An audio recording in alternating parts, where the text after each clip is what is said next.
Centenas de pessoas a procuravam, mas ninguém esperava tal desfecho. O caso de Megan Boswell. Uma infância difícil ou maus tratos na família são frequentemente apresentados como circunstâncias atenuantes no tribunal. Mas tais justificativas podem realmente desculpar uma fraude que destruiu a vida de outras pessoas ou outras ofensas graves? Megan Boswell tornou-se mãe de Evelyn em 21 de novembro de 2018 na pequena cidade de Blountville, no estado do Tennessee, Euaqua, onde viviam pouco mais de 3.000 pessoas. Isso aconteceu depois de ela ter morado com seus avós por 4 meses. Então ela decidiu voltar para seu pai Tommy, que cobria todas as suas despesas, incluindo a compra de um carro. Mas isso não ajudou a melhorar as relações tensas na família. Com Megan sempre havia problemas. Ela se comportava como uma adolescente rebelde. Isso levou seu pai a transferi-la para um trailer que pertencia a um parente. Ele também teve que pagar por esta acomodação, já que sua filha se recusava categoricamente a prover seu próprio sustento. Até dezembro de 2019, Megan havia se mudado do trailer e declarou que iria morar com seu novo namorado, Hunter Wood. Desde então, eles se viram apenas uma vez, durante uma pescaria de Natal. Tommy raramente encontrava sua filha e quase nunca via sua neta. Isso continuou até 18 de fevereiro de 2020, quando ele procurou o serviço de proteção devido a suspeitas emergentes. Naquele dia, Tommy, de 44 anos, ligou para o Departamento de Assuntos Juvenis porque algo estranho havia acontecido. Tommy relatou que sua neta Evelyn havia desaparecido em circunstâncias misteriosas. O avô não tinha recebido notícias dela por vários meses. Cada vez que tentava conversar com sua filha de 18 anos, Megan, a jovem mãe, se esforçava para mudar de assunto. Inicialmente, a jovem contou que Evelyn estava com seu pai biológico, Ethan Perry, um membro do exército dos Icamogdoas. Parecia suspeito que Megan não tivesse mais nenhum relacionamento com ele. Sua conexão havia sido apenas passageira, como todos os seus relacionamentos. Tommy até duvidava que este jovem fosse realmente o verdadeiro pai de Evelyn. Apesar das dúvidas, a jovem insistiu que foi Ethan quem levou Evelyn. Como o avô não conseguiu encontrar meios de contatar o jovem e questioná-lo, ele se recusou a levar a sério a versão de sua filha. A cada conversa, Megan fornecia explicações cada vez mais questionáveis e constantemente evitava perguntas diretas. O preocupado Tommy decidiu não esperar mais. Ele contatou o serviço social e compartilhou um fato perturbador. Ninguém havia visto Evelyn desde a festa de Ação de Graças. Esta ligação desencadeou investigações sérias. Embora Megan tivesse a custódia total, estranhamente ela não havia relatado o desaparecimento de sua filha. Uma verificação rápida confirmou os temores. Evelyn havia realmente desaparecido. A Polícia Estadual e o Escritório de Investigação TNSI se juntaram à busca. Apesar da extensa operação de busca, nenhum vestígio de Evelyn pôde ser encontrado em vários dias. As autoridades concluíram que algo sério havia acontecido. Primeiro, os investigadores interrogaram Tommy. Considerando seus problemas anteriores com a lei devido a um confronto com outro homem, o avô despertou certas suspeitas. Tommy, apesar de seus problemas com álcool, era muito dedicado à sua filha e neta. Ele se preocupava sinceramente com o destino da pequena. Muitos suspeitavam que ela poderia estar tendo dificuldades com seus pais. Os investigadores se interessaram por Megan. Ela continuou afirmando que havia deixado Evelyn temporariamente com Ethan. E supostamente o desaparecimento ocorreu depois disso. Segundo os relatos da mãe, seu ex-parceiro nem sequer abriu a porta quando ela veio buscar sua filha. Megan descreveu seu relacionamento como desagradável e manipulador. Durante o breve período em que viveram juntos, ela experimentou muito medo, especialmente quando ele bebia e ficava agressivo. Na última visita, eles tiveram uma longa conversa. Os pais biológicos de Evelyn concordaram que ela ficaria com Ethan. Megan afirmou que nem mesmo lhe foi permitido ver sua filha. Após cerca de 20 minutos de conversa, ela teve que voltar ao carro onde seu atual companheiro Hunter Wood estava esperando. Esta história causou preocupação. Primeiro, Megan tinha a custódia total. Ethan nunca havia contestado isso e não mostrou interesse. O casal não era casado. Então esta mudança inesperada em sua atitude em relação a Evelyn, que coincidiu com seu desaparecimento, levantou sérias questões. Segundo, Megan tentava evitar contato com o pai biológico. Ela explicou sua decisão de deixar Evelyn com ele por alguns meses pelo desejo de fortalecer o vínculo entre filha e pai, enquanto ela mesma construía um relacionamento com seu novo parceiro. Agora era necessário esclarecer aonde isso havia levado. De acordo com Megan, Ethan parou de manter contato logo após receber Evelyn antes dos feriados de Natal. Ele não respondia a ligações e mensagens, mas mais perto do Ano Novo, quando não estava sóbrio, ele finalmente respondeu a Megan. O ex-escolhido ameaçou e prometeu vir e causar danos se ela não parasse de incomodar com ligações. A jovem justificou-se com a relutância em estragar os feriados. Ela planejava esclarecer a situação após as celebrações de Ano Novo. A conversa com a mãe da desaparecida se estendeu por várias horas. Durante este tempo, sua narrativa mudou várias vezes, embora o núcleo permanecesse o mesmo. Segundo suas palavras, a pequena deveria estar com seu pai biológico desde dezembro. A mãe não tinha ideia de onde sua filha estava agora. Foi notável que os detalhes da história mudassem constantemente. Na conversa, ela se confundia. Comportava-se de forma distante e sem emoção. Não mostrava preocupação com o destino de sua filha. Tudo isso parecia suspeito, porém não suficiente para uma prisão e acusação. Eram necessárias provas mais substanciais, e até que aparecessem, Megan foi liberada. Agora, mais um suspeito deveria ser verificado. O pai biológico da desaparecida, Ethan, deveria trazer clareza a esta história perturbadora.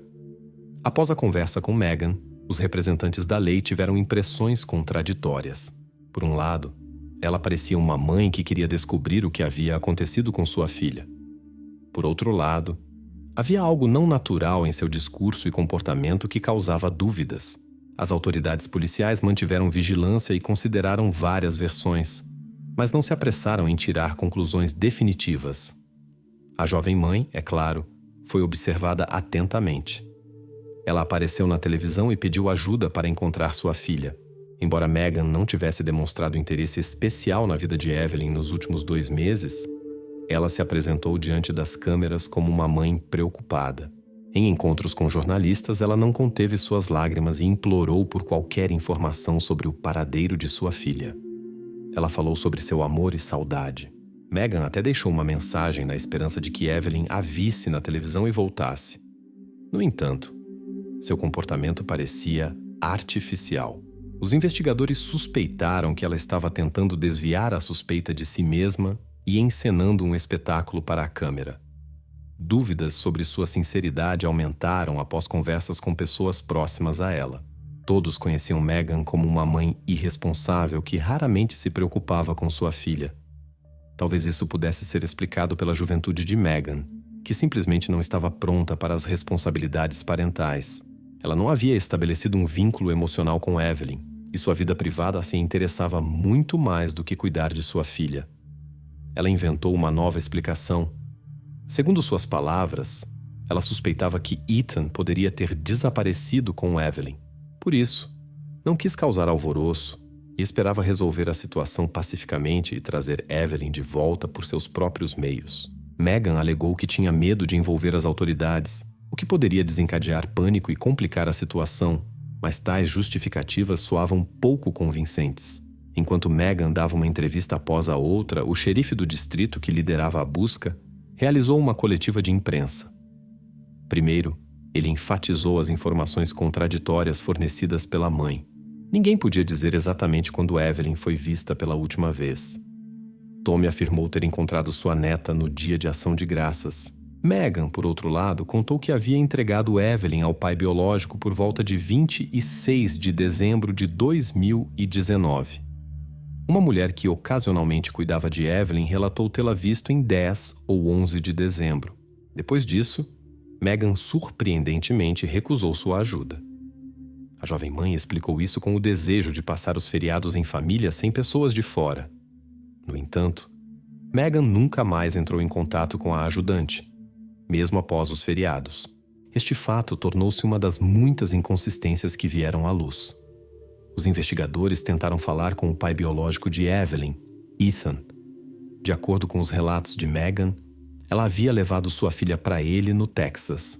Em fevereiro, quando buscas intensas estavam em andamento, o jovem estava servindo no exército na Louisiana. Quando finalmente falaram com ele, surgiu a questão da possibilidade de entregar Evelyn. Como ele poderia cuidar dela enquanto servia no exército em outro estado? Por que ele levaria Evelyn para si? Ethan Perry chamou a atenção da imprensa. Com o crescente interesse público, ele se viu forçado a dar várias entrevistas. O militar contou que em fevereiro de 2020 recebeu uma série de telefonemas enquanto estava estacionado em Fort Johnson, Louisiana. O Departamento de Assuntos Juvenis havia entrado em contato com ele perguntando sobre o paradeiro de Evelyn. Isso confundiu completamente o jovem, pois ele não tinha ideia. Mais tarde, representantes das autoridades policiais o procuraram e marcaram um encontro sobre a situação com sua filha. Ethan ainda não entendia o que estava acontecendo. Megan se recusava a discutir essas questões com ele. Finalmente, o jovem foi convidado para uma conversa com os investigadores. Desde os primeiros minutos, ele cooperou com a investigação. Disponibilizou seu telefone, concordou com uma análise de DNA e permitiu a busca em seu quartel e veículo. Ethan confirmou que viu Evelyn apenas uma vez no Natal de 2019. Segundo ele, Megan apareceu inesperadamente com Evelyn. Ela estava convencida de que ele era o pai biológico. O próprio Ethan duvidava fortemente disso, mas não se opôs a uma verificação. Quando os investigadores relataram sua conversa com Megan, o jovem insistiu que a maior parte de sua narrativa era fabricada. Ethan afirmou que nem mesmo estava convencido de sua paternidade e, obviamente, não havia levado Evelyn. Além disso, ele simplesmente não teria espaço para Evelyn, já que vivia em uma base militar. Seus camaradas confirmaram que Ethan não havia desaparecido para lugar nenhum e que nenhuma Evelyn esteve com ele. Ele nunca havia morado com Megan e não a prejudicou como ela contou. Eles tiveram um romance passageiro por uma noite, após o qual não se encontraram mais. Os investigadores tentaram descobrir quem estava mentindo e, após longas conversas com Ethan e seus colegas de serviço, inclinaram-se a pensar que a verdadeira manipuladora era Megan. Os investigadores conversaram com ele por várias horas e acabaram excluindo-o do círculo de suspeitos como um improvável participante no incidente. Uma reviravolta inesperada no caso ocorreu quando, entre muitas mensagens de pessoas tentando ajudar na busca, surgiram informações sobre um BMW prateado. Várias pessoas conectadas a este veículo possivelmente possuíam informações sobre o paradeiro de Evelyn. O veículo foi encontrado no distrito de Wills, na Carolina do Norte. Em 21 de fevereiro, 2 pessoas foram presas, Angela e William, que utilizavam este veículo.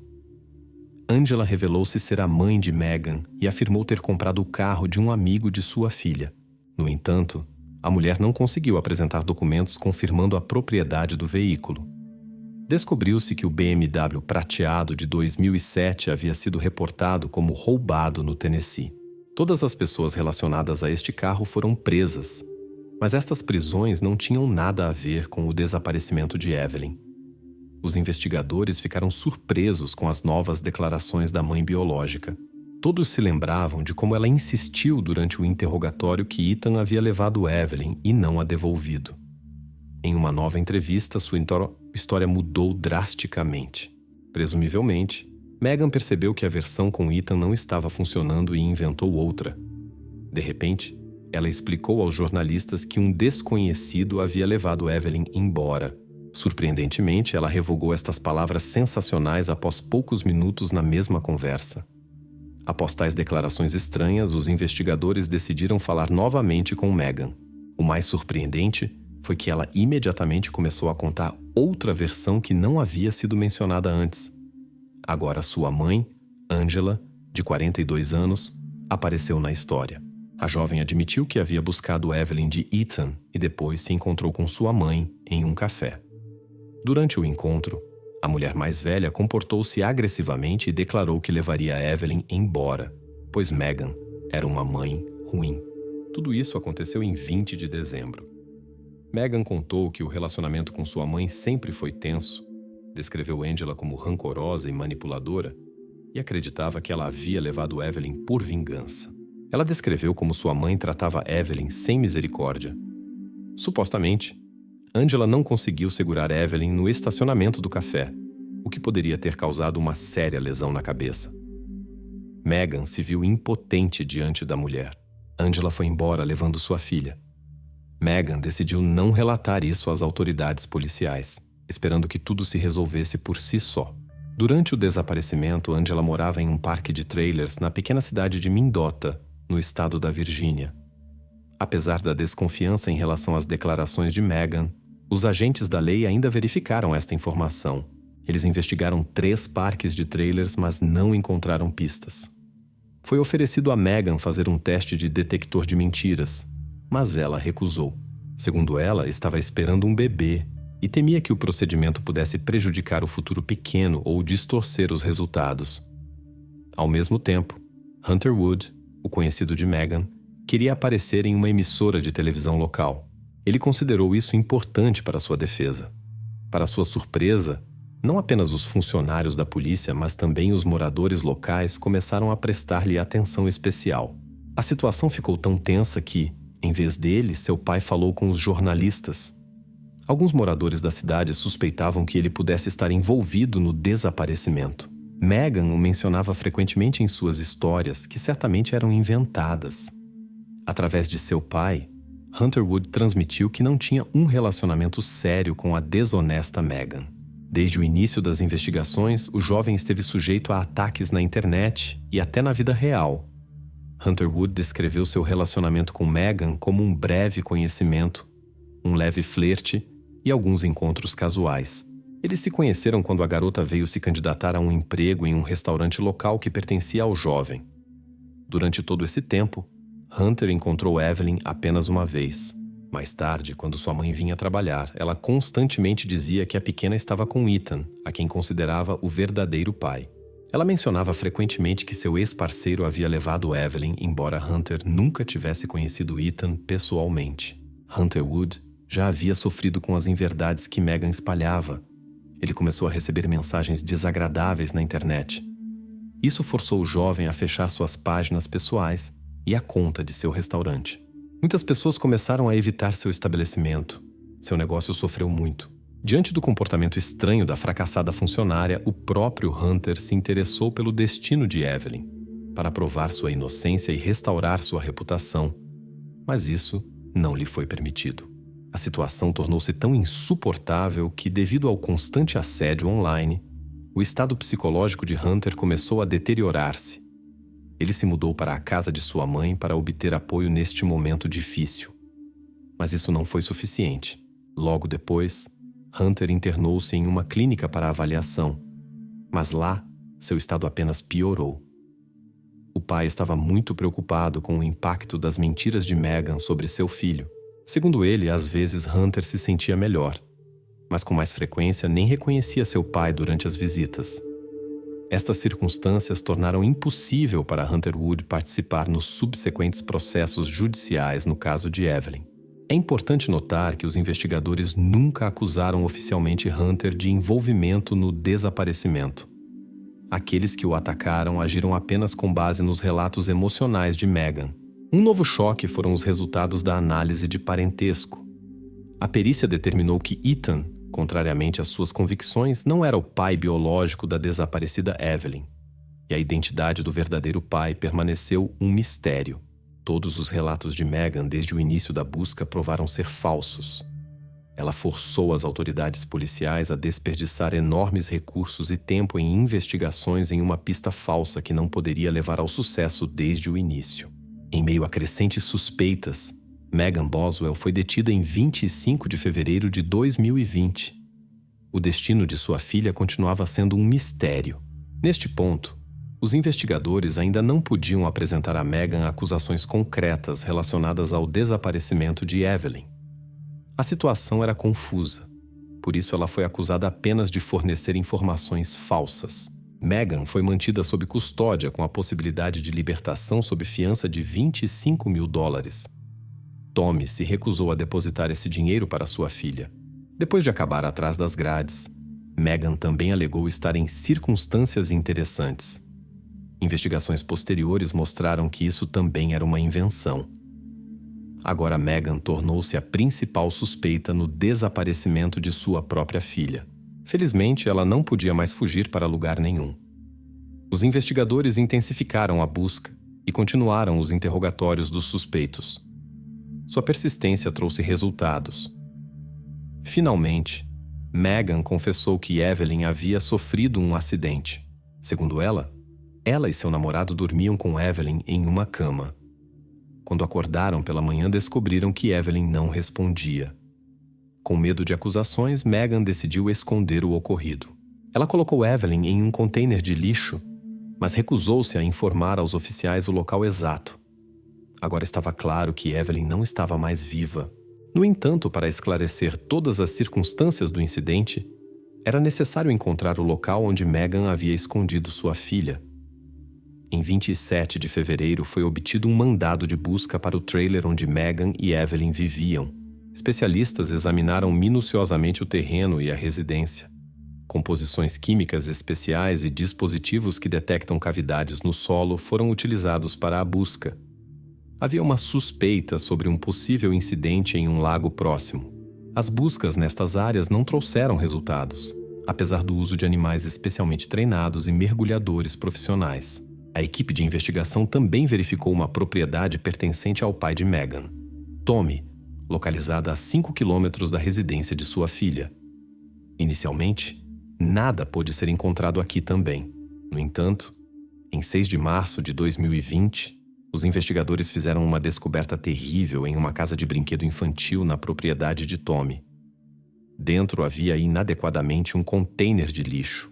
Quando representantes das autoridades policiais o abriram, descobriu-se que a vítima havia sido escondida verticalmente. Ela estava firmemente envolta em tecido macio e depois, adicionalmente embalada em plástico com folha metálica enrolada ao redor da área do rosto. Descobriu-se que ela foi colocada lá junto com o lixo doméstico enquanto ainda estava consciente. O ocorrido não correspondia de forma alguma à versão de um acidente durante o sono, como Meghan havia alegado anteriormente. Graças ao clima frio, importantes evidências puderam ser preservadas. O especialista médico determinou que a causa do incidente foi asfixia. Na opinião dos especialistas, este fato foi precedido por impacto físico. Foram descobertas marcas em vários estágios de cicatrização, sugerindo possível violência sistemática. Provavelmente foi por isso que sua mãe mencionou o ferimento na cabeça que Angela supostamente havia sofrido, caso algo fosse descoberto. A busca pela jovem desaparecida transformou-se na investigação de um incidente grave. Com base nisso, foram apresentadas a Meghan numerosas acusações abrangendo mais de 10 pontos.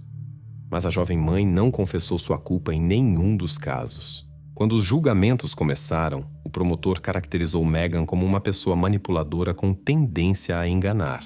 O defensor insistiu que tudo aconteceu de forma não intencional e que a acusada simplesmente ficou com medo e entrou em pânico quando entendeu que algo havia acontecido com Evelyn durante o sono. O advogado apontou corretamente que relatos contraditórios não provam intenção maliciosa. Mas para que foi necessário todo esse espetáculo? Do lado da acusação, mais de 30 testemunhas se apresentaram. Conhecidos da família Boswell descreveram Meghan como uma mãe irresponsável, que vivia com sua filha em um parque de trailers e não pagava contas. Ela aproveitava-se do fato de que a acomodação pertencia a um parente, e todos os seus assuntos financeiros eram resolvidos por seu pai. Até mesmo Hunterwood notou que ela cuidava mal de Evelyn, o que ele contou ao seu pai.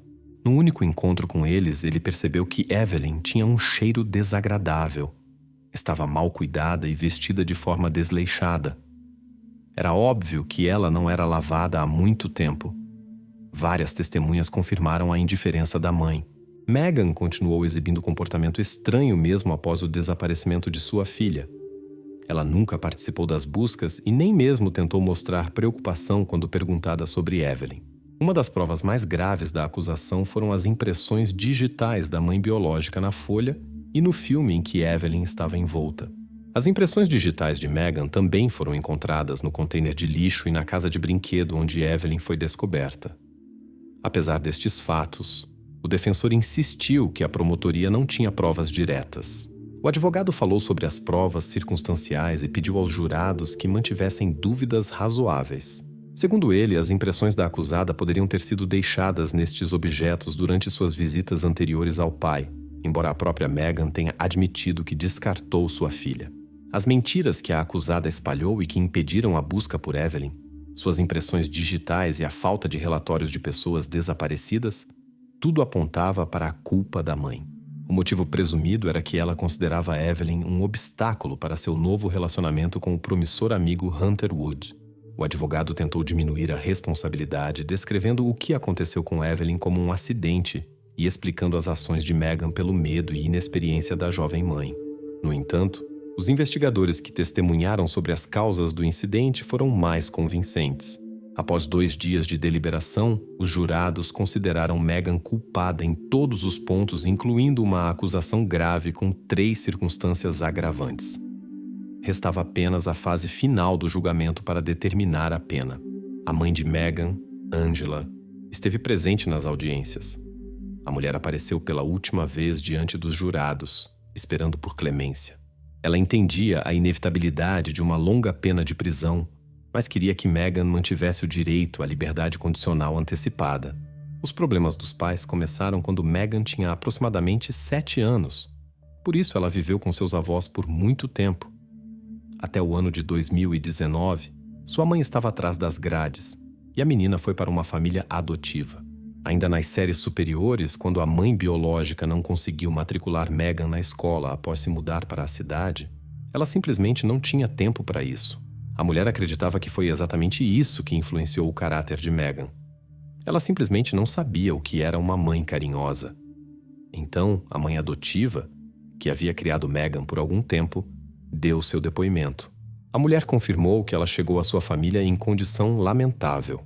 Estava exausta, usava roupas sujas e tinha cabelos emaranhados. O estado psicológico da jovem também era preocupante. Estava intimidada, carregava traços de incidentes recentes e Megan esperava a chegada de um bebê. A recuperação levou várias semanas. Apesar de todas as dificuldades, Megan se esforçou para ser uma boa mãe. Ela já tinha experiência em cuidar de seus irmãos que aplicou com a pequena Evelyn. Ela cuidava atentamente de sua filha e não perdia uma única consulta médica. Em contraste, a babá testemunhou no tribunal que estava preocupada com o estado de Evelyn. Segundo a babá, ela nunca tinha visto uma assadura de fralda tão forte como a que a menina tinha. Tudo isso aconteceu pouco antes do desaparecimento. Na casa sempre havia desordem e condições anti-higiênicas. Na opinião da babá, Megan não prestava atenção à higiene do bebê quando estava sozinha sem ajuda. Após o depoimento de Angela, os jurados recomendaram que Megan fosse condenada à prisão perpétua com possibilidade de liberdade condicional. A promotoria pediu prisão perpétua sem possibilidade de liberdade condicional. No final, ela foi sentenciada à prisão perpétua com a possibilidade de liberdade condicional após 51 anos de prisão. Para todos aqueles que se preocupam com o destino de Evelyn, esta é uma decisão controversa. Alguns acham que a justiça prevaleceu. Mas para muitos, o dano que Megan causou com suas mentiras às pessoas ao seu redor deixará cicatrizes psicológicas profundas que durarão por toda a vida. Era um dia comum de outono. Em 14 de outubro de 2016, por volta das 9 horas da manhã, Robert Lawson, de 46 anos, chegou a um terreno baldio na parte norte do distrito de Mayfield. Ele planejava construir garagens e já havia removido metais velhos do terreno. Robert já estivera lá várias vezes antes e não havia notado nada estranho ou suspeito. Nenhum dos vizinhos havia relatado incidentes incomuns. O primeiro dia transcorreu tranquilamente. Robert removeu cuidadosamente a camada superior do solo com ferramentas manuais e verificou regularmente o nivelamento do terreno. Nesse dia, ele não notou nada incomum. Na manhã seguinte, 15 de outubro, Lawson retornou cedo ao terreno. Por volta das 8h30, ele colocou marcações e esticou uma linha de medição para alinhar uniformemente a fundação do futuro edifício.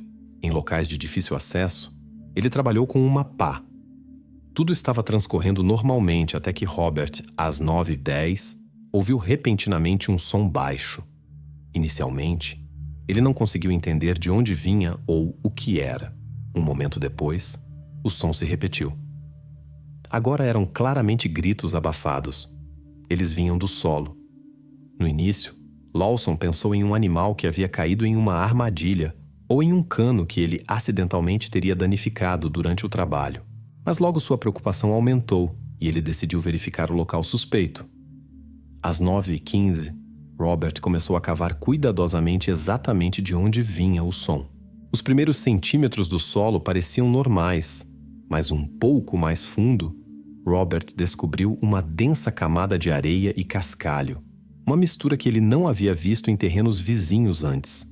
Supondo que alguém tivesse criado um depósito improvisado ali anteriormente, ele continuou cavando com cuidado.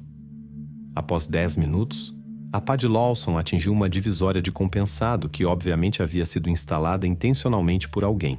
A superfície do solo acima dela tinha sido cuidadosamente compactada. À primeira vista não havia sinais de trabalhos de escavação. Quando Robert removeu os pedaços de compensado e iluminou a câmara com uma lanterna, viu uma mão humana e ouviu um pedido de socorro quase imperceptível. Abalado, Robert deu alguns passos para trás para garantir que o solo não desabasse. Então começou a limpar a passagem com o máximo de cuidado possível, esforçando-se para não machucar a pessoa que estava presa. Às 9h35, a maior parte da estrutura havia sido removida. Sob a terra estava uma mulher. Seu rosto estava quase completamente coberto de sujeira e areia. Ela mal respirava, mas ainda estava viva. Robert imediatamente ligou para o número de emergência 911 e informou o atendente sobre sua incrível descoberta. Nesse momento, a mulher tentou se levantar, mas suas pernas e parte de seu corpo ainda estavam densamente cobertas de terra. Robert pediu que a polícia e paramédicos fossem enviados imediatamente ao local e esperou pela chegada deles. Os serviços de emergência e a polícia chegaram ao local 12 minutos depois. Eles encontraram a mulher em estado crítico. Respiração fraca, desidratação e pulso muito fraco. Eles prestaram os primeiros socorros e a levaram imediatamente ao hospital. Neste momento, sua identidade e o motivo pelo qual ela estava sob a terra permaneciam um mistério. A polícia isolou imediatamente o local e começou a investigar a situação. O solo foi claramente remexido e misturado, com indícios de que a cova havia sido preparada às pressas, especificamente para esconder uma pessoa. Lawson foi temporariamente proibido de realizar trabalhos de construção e especialistas forenses foram chamados, iniciando uma investigação detalhada da área. O que parecia uma descoberta aleatória começou a tomar contornos de um crime grave. Ficou claro, alguém havia tentado enterrar a mulher viva e apenas uma coincidência sortuda havia salvado sua vida. Muitas perguntas, no entanto, permaneciam sem resposta. Quem havia feito isso? E por que justamente ali? Enquanto os policiais conduziam as primeiras medidas investigativas, Robert prestou breves declarações e deixou o local seguindo instruções das autoridades. Tudo o que pôde ser estabelecido no primeiro dia foi o fato de que uma mulher viva havia sido encontrada sob a terra. Os detalhes de sua condição e as causas do incidente foram mantidos em estrito sigilo pela polícia. No final de 15 de outubro ficou claro. A história era muito mais complicada e séria do que parecia inicialmente. A polícia ordenou uma investigação adicional com radar de penetração no solo e técnicos forenses para examinar completamente a área. Já na noite, a equipe de investigação se reuniu para discutir os primeiros resultados. Mas ainda havia mais perguntas do que respostas. O que exatamente havia acontecido nesse terreno baldio? Por quanto tempo a mulher havia permanecido sob a terra? E o mais importante, quem a havia colocado lá e por quê? Apenas uma coisa podia ser afirmada com certeza. Esta mulher não estava lá voluntariamente. E se Robert Lawson não tivesse começado seu trabalho exatamente naquele dia e exatamente naquele local, talvez ninguém jamais soubesse de seu destino. O caso se desenvolveu rapidamente, e neste momento ninguém suspeitava que a descoberta da mulher no terreno baldio marcaria o início de uma investigação muito maior. Em 16 de outubro de 2016, representantes do escritório do xerife do condado de Mayfield confirmaram oficialmente a internação de uma mulher no hospital, que havia sido resgatada de uma cova improvisada no dia anterior. Ela foi levada ao hospital distrital com sinais de exaustão e desidratação. De acordo com os serviços de emergência, a vítima estava consciente, mas não conseguia fazer declarações detalhadas. A equipe de investigação designada para esclarecer as circunstâncias estabeleceu dados preliminares, que foram comparados com o Banco de Dados Federal de Pessoas Desaparecidas. Nesta fase, descobriu-se que a identidade da vítima correspondia às informações sobre Emily Harper, desaparecida, que havia saído de seu local de trabalho em junho de 2008 e não retornado para casa. Segundo os dados de arquivo, Harper desapareceu aos 21 anos. O relatório de seu desaparecimento foi feito por parentes, 2 dias depois que ela parou de atender telefonemas. No arquivo oficial de busca no 10083279, foi registrado que as medidas de busca duraram vários meses, mas nenhum vestígio da desaparecida foi encontrado. No final de 2009, o caso foi praticamente suspenso devido à falta de evidências. Posteriormente, Harper não apareceu em relatórios policiais e muitos conhecidos presumiram que ela havia morrido. Status oficial: desaparecida. Fotos, impressões digitais e outras informações foram enviadas ao Banco de Dados Nacional, mas desde 2008 não houve consultas ou indicações confirmadas de seu paradeiro nos registros. O comunicado à imprensa divulgado pelo escritório do xerife em 16 de outubro continha apenas informações formais sobre o recente incidente no terreno baldio. O departamento de polícia se recusou a comentar sobre a condição de Harper, alegando que verificações adicionais eram necessárias. Em resposta às perguntas da imprensa, um representante do escritório do xerife declarou que as investigações estavam sendo conduzidas no âmbito de um processo criminal por tentativa de homicídio ou lesão corporal grave, mas não especificou se havia suspeitos. As informações divulgadas limitaram-se ao fato de que a mulher encontrada estava realmente na lista de pessoas desaparecidas há mais de 8 anos e não teve contato com parentes, amigos ou autoridades oficiais. Detalhes sobre as razões de seu desaparecimento e como ela passou todo esse tempo não foram divulgados. Na noite de 16 de outubro, a equipe de investigação concentrou-se na análise de 3 questões-chave que determinariam o curso futuro do caso. Primeira questão: quem sequestrou Emily Harper e quais eram os objetivos do sequestrador, se houve um? Segunda questão: como Harper pôde sobreviver fisicamente durante uma ausência tão longa e por que ela não fez tentativas óbvias de entrar em contato com o mundo exterior? Terceira questão: o que exatamente levou o potencial perpetrador a correr o risco e enterrar viva a vítima após tantos anos desde seu desaparecimento?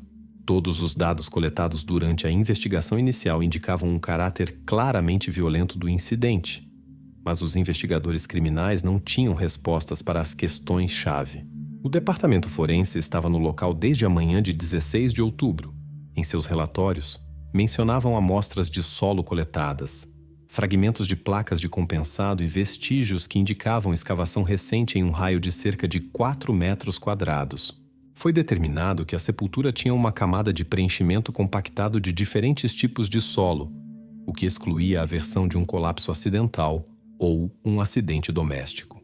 De acordo com os especialistas, as evidências analisadas não permitiam estabelecer inequivocamente os períodos exatos em que o solo havia sido remexido. Portanto, testes laboratoriais eram necessários. A questão da existência de cúmplices ou outras pessoas que tiveram acesso à área permanecia em aberto. Declarações de parentes de Emily Harper não estavam disponíveis publicamente até 16 de outubro. De acordo com a polícia, representantes da família concordaram em ser interrogados e não pretendiam conceder entrevistas. A polícia não divulgou detalhes sobre possíveis conflitos, dívidas ou problemas interpessoais relacionados a Harper no período anterior ao seu desaparecimento. O investigador responsável da divisão distrital explicou aos jornalistas que era muito cedo para tirar conclusões definitivas sobre os motivos do crime, pois uma reconstrução completa dos eventos dos anos passados era necessária. As declarações da própria Emily Harper permaneceram sob sigilo médico, já que ela estava sob observação médica em um estado de extrema exaustão e não forneceu uma descrição clara do ocorrido. Até 17 de outubro de 2016, Os investigadores haviam coletado material suficiente para criar um quadro claro dos principais envolvidos no caso. Todas as informações importantes sobre a vítima, a pessoa que a encontrou e aqueles que possivelmente estavam ligados ao local do crime foram cuidadosamente documentadas e organizadas. Emily Harper nasceu em 22 de janeiro de 1987. Na época de seu desaparecimento em junho de 2008, ela tinha 21 anos e trabalhava como garçonete no café Maple Corner, em Mayfield. Parentes e colegas a descreviam como responsável e pacífica, sem problemas com a lei ou dívidas. Emily desapareceu em 3 de junho de 2008, quando não retornou para casa após seu turno no café. Os pais procuraram a polícia 2 dias depois, quando sua filha parou de responder às chamadas. Apesar de uma busca minuciosa e anúncios no Banco de Dados Federal de Desaparecidos, nenhum vestígio de Emily foi encontrado na época. Todas as hipóteses sobre seu paradeiro provaram-se falsas, e no final de 2009 as operações de busca foram encerradas. Agora, após 8 anos de ausência, Emily estava no hospital em má condição física e psicológica e não conseguia relatar detalhadamente o que havia acontecido com ela.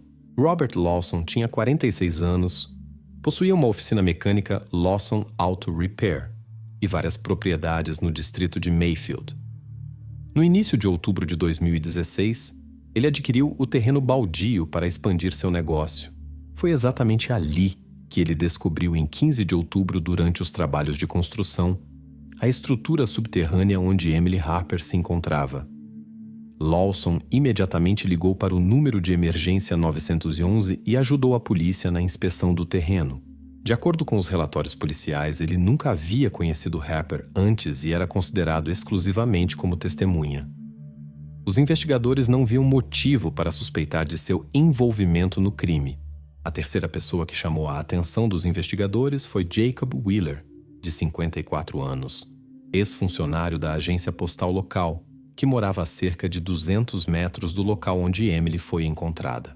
Wheeler não tinha antecedentes criminais e não estava envolvido em atividades ilegais, mas os vizinhos notavam seu caráter reservado e sua relutância em se comunicar com as pessoas. Ele estava registrado como um pequeno devedor de impostos, mas isso não o ligava diretamente ao caso Harper.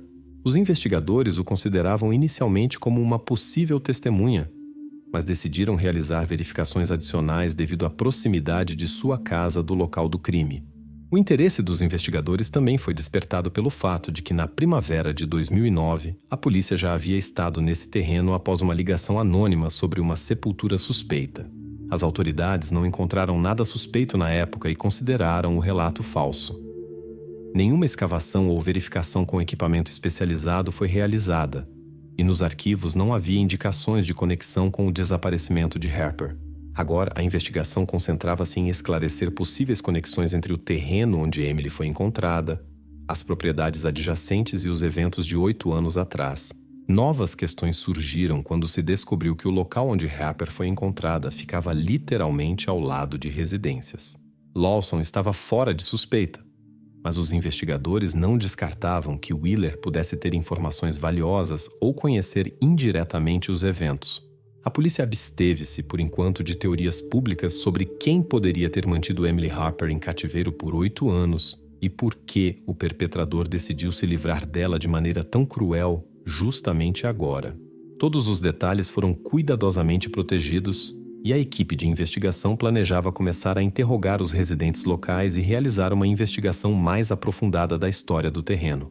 Cada um dos 3 envolvidos, Emily Harper, Robert Lawson e Jacob Wheeler, poderia desempenhar um papel fundamental na reconstrução completa da cronologia deste caso misterioso e perturbador.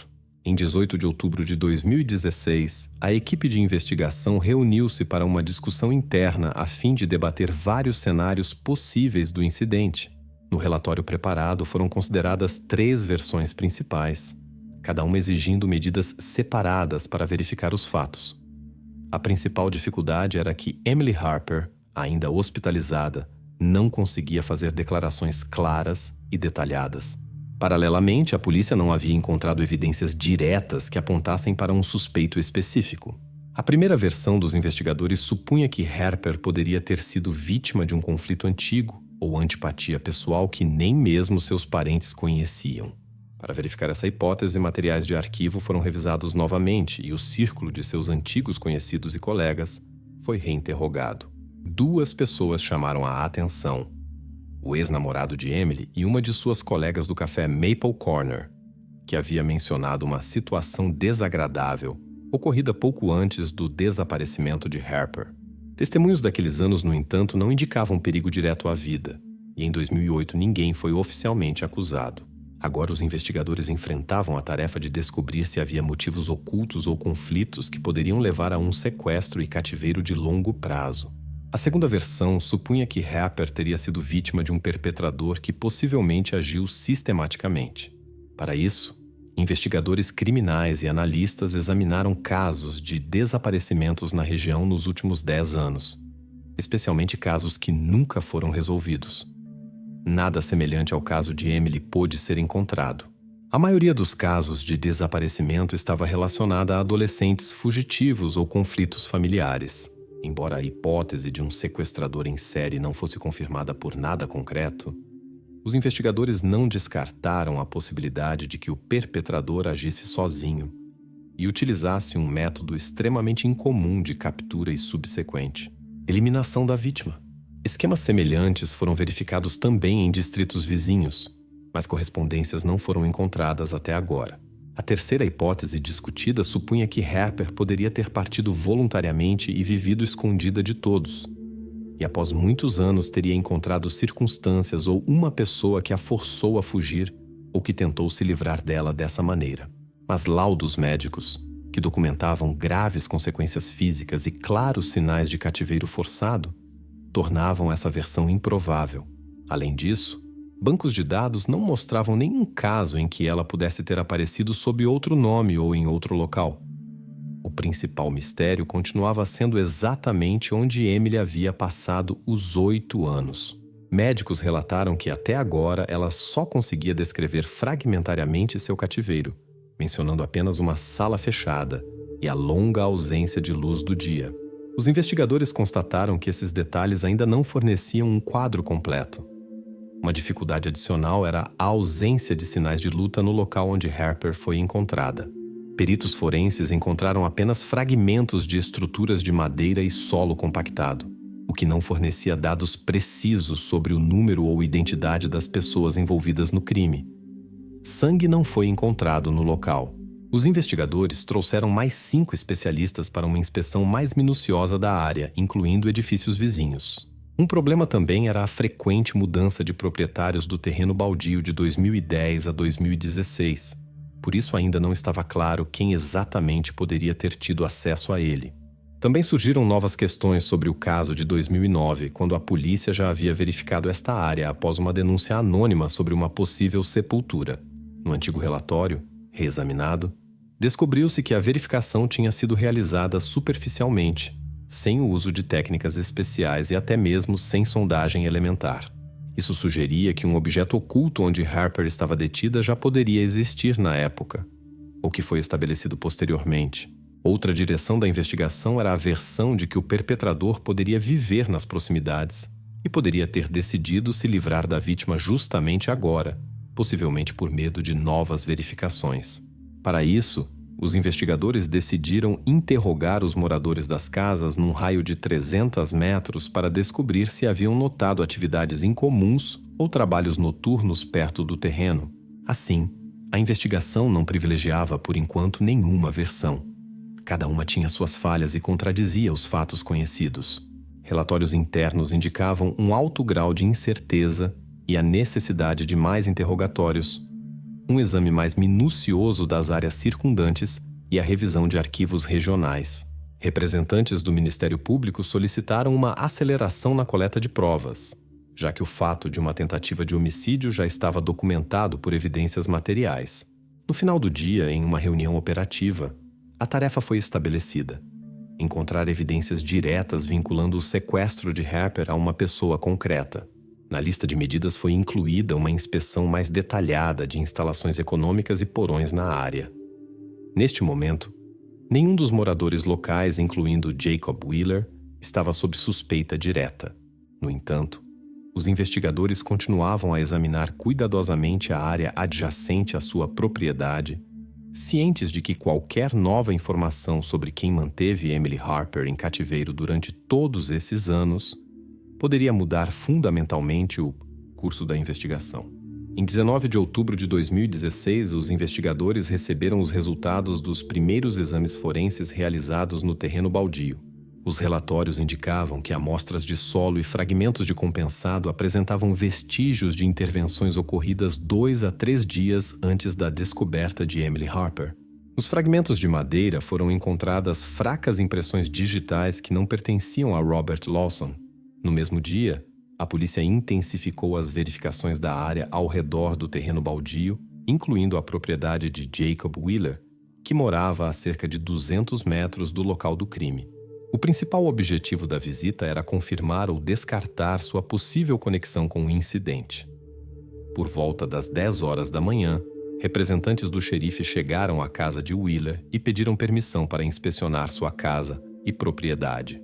Wheeler concordou calmamente em cooperar e garantiu que não havia saído de casa durante a noite, já que não possuía meio de transporte próprio.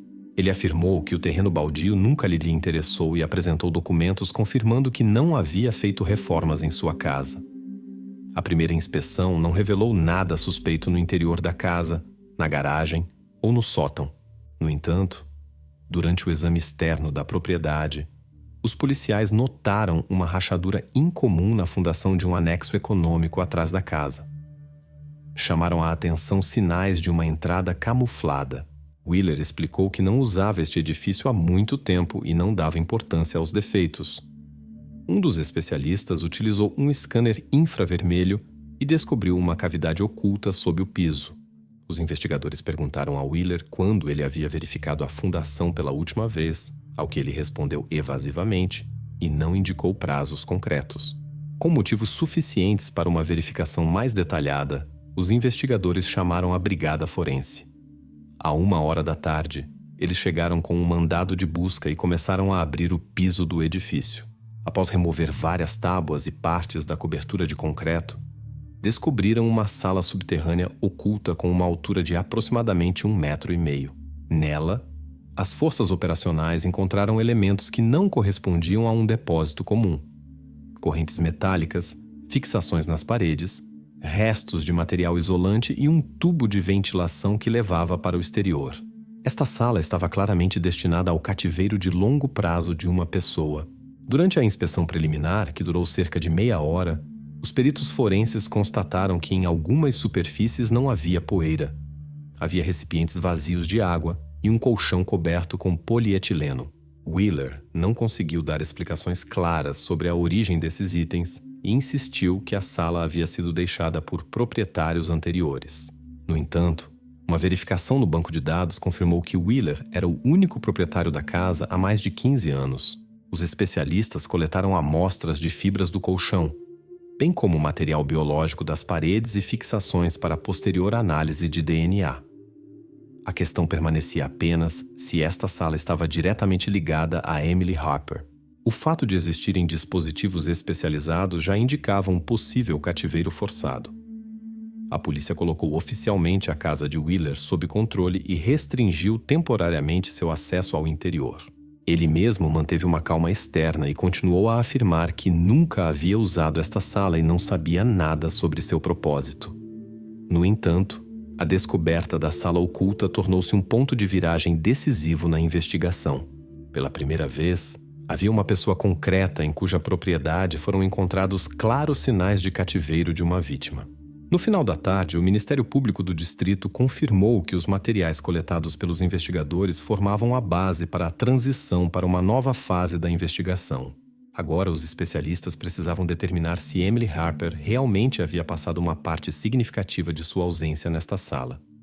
Para isso, precisavam esperar pelos resultados laboratoriais, que eram esperados dentro de 3 dias. O escritório do xerife não se apressou em fazer grandes declarações, mas enfatizou que a descoberta de tal sala mudava substancialmente a natureza da investigação. Até então, A polícia baseava-se apenas em suposições sobre um perpetrador desconhecido. Mas agora havia um ponto de referência concreto. Os investigadores planejavam interrogar Wheeler e obtiveram um mandado de busca para todas as suas propriedades, bem como a apreensão de seu computador e telefones. A liderança da equipe de investigação decidiu, na noite de 19 de outubro, comparar imediatamente as declarações de Wheeler com os fatos e os registros médicos de Harper, que no hospital havia mencionado uma estadia em um espaço fechado. Ainda ninguém se apressava em fazer acusações oficiais, mas a existência de tal sala contradizia claramente as declarações de Wheeler e indicava uma direta restrição da liberdade da vítima. Os investigadores constataram que as verificações em 2009 não incluíram residências privadas na área, limitando-se apenas à área do terreno baldio. Foi exatamente por isso que nenhum vestígio de sequestro pôde ser encontrado na época. Agora os investigadores enfrentavam a tarefa de determinar como Harper poderia ter sido levada da sala oculta para a cova no terreno baldio e se apenas Wheeler ou outras pessoas também estavam envolvidas. Assim, os eventos de 19 de outubro tornaram-se um ponto de viragem. As evidências encontradas falavam de um local de cativeiro cuidadosamente preparado e forçaram os investigadores a concentrar sua atenção exatamente em Jacob Wheeler. Cada nova informação poderia agora mudar radicalmente o desenvolvimento dos eventos. Em 23 de outubro de 2016, o escritório do xerife do distrito de Mayfield realizou uma reunião ampliada com a participação do promotor, dos chefes dos departamentos de investigação e dos médicos legistas. Na reunião, foram discutidos os resultados das investigações, os primeiros testes de DNA e dados atualizados sobre a condição de Emily Harper. Os documentos permitiram uma melhor compreensão das circunstâncias do crime, e o principal suspeito da investigação tornava-se cada vez mais claramente Jacob Wheeler. Por volta das 8 horas da manhã, os detetives receberam informações do laboratório forense sobre a decodificação parcial de uma área criptografada no disco rígido externo de Wheeler. Os especialistas relataram que parte dos arquivos havia sido excluída, mas cópias automáticas permaneceram, criadas em vários anos entre 2008 e 2015. Uma análise preliminar mostrou a presença de notas de texto e possíveis imagens, cujo conteúdo completo, no entanto, requeria tempo adicional para a recuperação. O fato de tais materiais existirem foi avaliado pelos investigadores como uma evidência substancial de um possível registro sistemático de quaisquer ações, presumivelmente relacionadas ao cativeiro de Emily Harper. Até o meio-dia do mesmo dia, os médicos informaram que Emily estava gradualmente melhorando e podia fazer novas declarações, embora fragmentárias. Ela mencionou um cronograma diário, entregas regulares de comida e a troca periódica de lâmpadas na sala onde estava em cativeiro. Ela também contou que às vezes ouvia movimentos e sons de cima, mas não via outras pessoas. Esses detalhes coincidiam com os resultados da inspeção do porão de Wheeler, mas os médicos ainda não permitiam um interrogatório completo para não prejudicar a saúde da paciente. Às 14h, os investigadores inspecionaram adicionalmente o quintal da casa de Wheeler. Foi constatado que o tubo de ventilação que levava ao porão estava especialmente coberto com uma placa metálica que, a julgar pelo estado das fixações, havia sido instalada há muito tempo. Os investigadores concluíram que o sistema de ventilação foi planejado antecipadamente para o cativeiro de longo prazo de uma pessoa. Além disso, foram descobertos sinais de uma depressão aterrada que poderia ter servido como esconderijo ou entrada adicional. Amostras de solo foram coletadas no local para investigações adicionais. Após a inspeção, a polícia conduziu novamente um interrogatório formal de Wheeler. Ele continuou a afirmar que não sabia nada sobre a origem e propósito da sala subterrânea. Em relação à placa de ventilação, ele declarou que ela havia sobrado de reparos anteriores, mas não conseguiu documentar isso. Quando questionado por que não havia documentos oficiais sobre obras de construção, Wheeler não deu explicações claras. Em 24 de outubro, os investigadores concentraram-se na análise de novos materiais dos arquivos eletrônicos.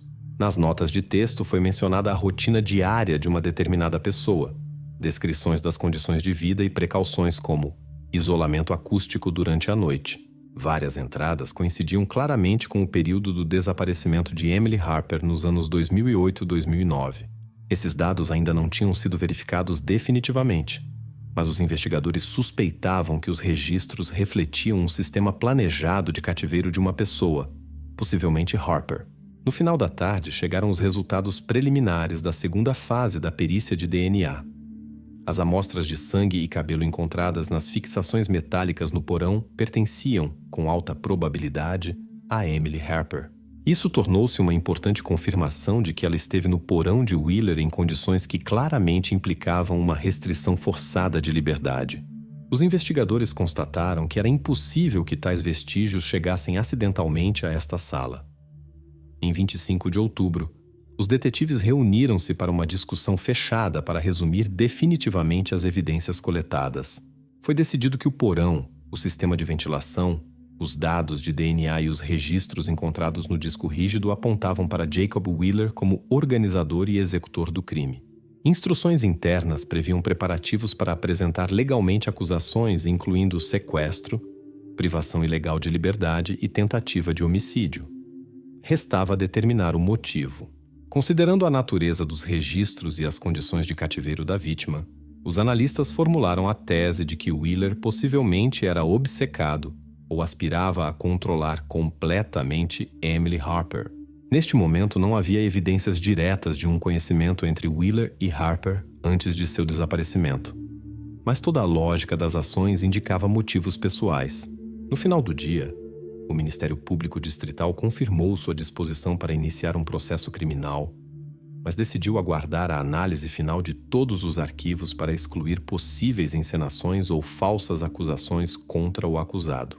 No final da noite de 25 de outubro, especialistas técnicos recuperaram outro arquivo de fotos do disco rígido datado de 2010. O conteúdo ainda não havia sido divulgado, mas a análise desses arquivos foi considerada necessária antes de apresentar publicamente a acusação. A investigação aproximava-se da fase final, e os investigadores esperavam que Wheeler tivesse que dar explicações sobre as evidências diretas em 26 de outubro. Assim, até a noite de 25 de outubro, a investigação tinha uma imagem clara do ocorrido. As declarações de Harper foram complementadas com novos detalhes que confirmavam o fato de seu longo cativeiro na casa de Wheeler. A polícia restava apenas descobrir por que e quando o sequestrador decidiu levar a vítima para o terreno baldio. Tudo indicava que a solução estava próxima e que em breve seriam apresentadas acusações oficiais. Em 26 de outubro de 2016, a equipe de investigação, juntamente com o Ministério Público Distrital, concluiu a análise do material digital apreendido de Jacob Wheeler. Especialistas técnicos haviam recuperado fotos e documentos de texto encontrados em uma área criptografada de seu disco rígido. Algumas fotos mostravam uma sala externamente idêntica ao porão encontrado sob o anexo econômico de Wheeler. As datas dessas imagens referiam-se ao período de 2010 a 2014, o que coincidia com o tempo presumido em que Emily Harper estava em cativeiro. Além disso, em algumas fotos, eram visíveis objetos pessoais e detalhes de mobiliário que Harper havia descrito anteriormente depois de recuperar a consciência no hospital. Às 9 horas da manhã, o promotor distrital realizou uma reunião fechada com o xerife e os investigadores principais, após a qual foi decidido prender oficialmente Wheeler e acusá-lo de sequestro, privação ilegal de liberdade e tentativa de homicídio. O advogado de Wheeler foi informado sobre a necessidade de comparecer a um interrogatório, bem como sobre a existência de um mandado de prisão aprovado pelo Tribunal do Distrito de Mayfield. As principais evidências que permitiram formular as acusações foram os resultados do exame de DNA que ligavam Harper ao porão, materiais fotográficos e de texto recuperados, e o fato de ela ter sido encontrada viva em uma sepultura especialmente preparada perto da casa de Wheeler. Às 11 horas, Wheeler compareceu à delegacia para uma conversa formal com os investigadores. Após tomar conhecimento das evidências, ele admitiu que a sala secreta pertencia a ele e que a havia usado para o cativeiro de uma mulher, mas inicialmente negou que fosse Harper. Depois que os investigadores leram trechos dos arquivos recuperados, que mencionavam datas específicas e referências à necessidade de eliminar o objeto, caso existisse perigo de descoberta, ele parou de dar mais explicações e invocou a quinta emenda. Às 13h30, Jacob Wheeler foi oficialmente detido e levado para a prisão distrital. De acordo com um relatório interno, ele permaneceu calmo e não ofereceu resistência. Os parentes de Emily Harper foram informados sobre a conclusão da fase principal da investigação e a detenção do acusado. O advogado de Wheeler solicitou uma avaliação médica, suspeitando de um distúrbio mental em seu cliente. O tribunal ordenou o exame correspondente, mas isso não teve influência nas acusações apresentadas. À noite do mesmo dia, o Ministério Público Distrital emitiu uma declaração oficial, enfatizando que as evidências coletadas confirmavam o fato do cativeiro ilegal de longo prazo de Emily Harper na casa de Wheeler. A declaração afirmava que Wheeler, ao sentir o perigo de ser descoberto, tentou se livrar da vítima, enterrando-a viva no terreno baldio na expectativa de que essa área não seria mais minuciosamente verificada. No final do dia, ficou claro para os investigadores que as ações de Wheeler foram motivadas por uma necessidade compulsiva de controlar completamente a vítima. O exame psiquiátrico preliminar não revelou sinais de insanidade. A principal versão de trabalho continuou sendo a hipótese de que Wheeler havia se preparado antecipadamente para o crime, observando Harper e criando um abrigo subterrâneo para um cativeiro de longo prazo. Nesta fase, a investigação passou oficialmente para o estágio de um processo criminal. Os materiais preparados permitiam classificar as ações de Wheeler como sequestro com circunstâncias agravantes e tentativa de homicídio. Emily Harper passou por mais reabilitação médica e psicológica, e os médicos relataram sua melhora gradual.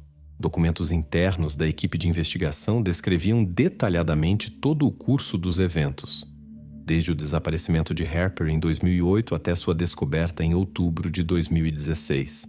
A sequência das ações de Wheeler foi rastreada com alta precisão, confirmada por evidências materiais e digitais. Foi justamente a descoberta acidental da sepultura pelo novo proprietário do terreno vizinho, Robert Lawson, que se tornou o fator-chave que levou ao resgate de Harper e à solução do crime.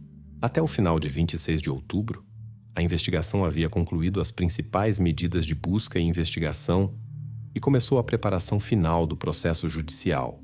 Dados oficiais sobre possíveis cúmplices não existiam neste momento, e Wheeler não mencionou outros nomes. Em 27 de outubro de 2016, o escritório do xerife do distrito de Mayfield entregou o pacote final dos materiais no caso Jacob Wheeler ao Ministério Público. Emily Harper foi transferida da ala geral do hospital para o departamento de reabilitação. Sua condição foi avaliada pelos médicos como satisfatória para a continuação da recuperação. Na primeira metade do dia, vários oficiais foram ao terreno baldio onde Harper havia sido encontrada anteriormente para concluir a documentação fotográfica final do local do crime. Durante a inspeção, os especialistas notaram um detalhe importante. A estrutura de compensado estava localizada diretamente sobre um antigo poço de drenagem até então desconhecido. Os especialistas suspeitaram que, devido às características do solo, poderia ter ocorrido um afundamento ao longo do tempo, o que teria bloqueado o acesso de ar. No parecer oficial dos peritos forenses, foi apontado que se Robert Lawson tivesse começado os trabalhos de terraplenagem apenas alguns dias depois, Harper não poderia ter sobrevivido. Assim, seu resgate ocorreu no momento crítico e último possível. À noite do mesmo dia, os investigadores estudaram os registros de arquivo da polícia de 2009. Em uma das gravações de vídeo, oficiais aproximaram-se da casa de Wheeler para uma visita preventiva. Nas imagens, era possível ver Wheeler convidando os policiais para tomar um café, mas os oficiais recusaram e foram embora após poucos minutos, sem entrar na casa ou verificar o porão. Este episódio permaneceu na memória das forças operacionais como símbolo de uma oportunidade perdida. O protocolo oficial desta visita continha apenas notas formais, sem qualquer suspeita em relação ao proprietário. Nesta fase, a investigação estava praticamente concluída e o caso foi entregue ao tribunal. Jacob Wheeler aguardava uma série de audiências judiciais. Emily Harper continuava sob a proteção das autoridades policiais e não fazia comentários públicos.